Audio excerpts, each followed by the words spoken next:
खेलों की बात करेंगे। पहले T20 में पाकिस्तान ने बांग्लादेश को 37 रन से शिकस्त देकर 3 मैचेस की सीरीज में 1-0 की बढ़तरी हासिल कर ली। 202 रन हदफ के ताकुब में बंगाल टाइगर्स 164 रन ही बना सके। हसन अली ने 5 शिकार किए। सीरीज का दूसरा मैच आज खेला जाएगा।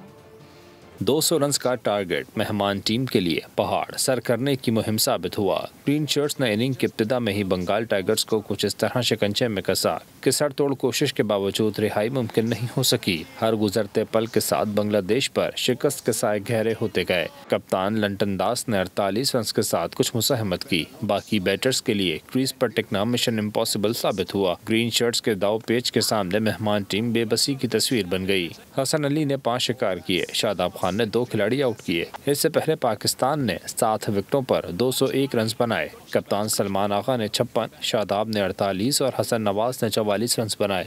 मोहम्मद हारिस 31 और खुशदिल शाह 5 रन बनाकर आउट हुए। सईम अयूब 0 और फखर जमान 1 रन बना सके। सब्सक्राइब करें और बेल दबाएं ताकि कोई खबर रह न जाए।